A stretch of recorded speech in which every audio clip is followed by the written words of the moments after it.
তো এখন আলুগুলাকে রুই মাছের জন্য লাল লাল করে ভেজে নেওয়া হবে। এটার সাথে আর কি কি দেওয়া হবে মা? ডাটা আছে খেতে। আমাদের যে ক্ষেত আছে সেই ক্ষেতে ডাটা ছিল, সেই ডাটাও এই মাছের ঝোলে দেওয়া হবে। আলুগুলোকে প্রথমে লাল লাল করে ভেজে নিতে হবে। আগে ভাজিয়ে খেতে হবে। এর মধ্যে নুন হলুদ দিয়ে প্রথমে লাল লাল করে ভেজে নিতে হবে, তাহলে আলুটার টেস্টটা খুবই সুন্দর লাগবে।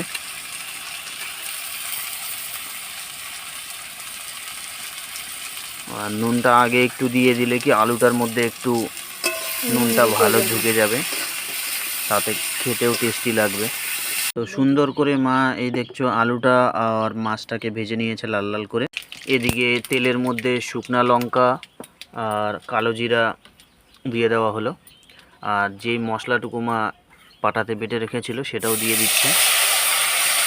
এটাকে হালকা করে নাড়াচাড়া করে নিতে হবে, লাল লাল করে একটু ভেজে নিতে হবে।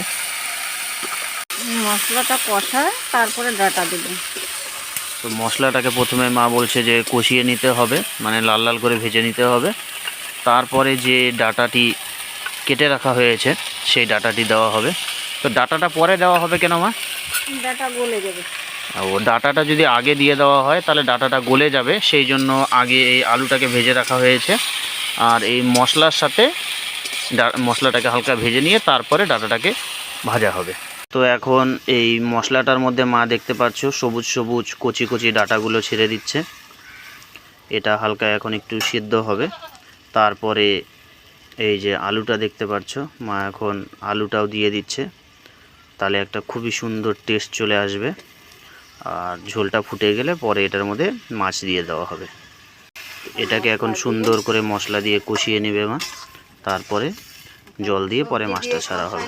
মশলাটা কষানো হবে না, এই জন্যেই আগে মশলাটা কষাই নিতে হয়। এখন এই সবজি যা ডাটা আলু দিয়ে আর একটু কষাবো, কষায় ঝোলের জল দিব। তো এটার মধ্যে মাছগুলোও মা এখন দিয়ে দিল। আস্তে আস্তে দেখছো যেরকম দেখা যাচ্ছে এটা একটু লাল লাল হয়ে আসবে, একটু গ্রেভি গ্রেভি ঘন ঘন হয়ে যাবে, তারপরে খেতেও খুব টেস্টি লাগবে। তো একটু ভালো মতো করে এটাকে এখন ফুটিয়ে নিতে হবে, তারপরে নামিয়ে গরম গরম ভাতের সাথে খেয়ে নাও। আর এই ভিডিওটা কোথা কোথা থেকে তোমরা দেখছো অবশ্যই কমেন্ট করবে। কে কীভাবে রাঁধো জানি না, আমি এইভাবে রাঁধি।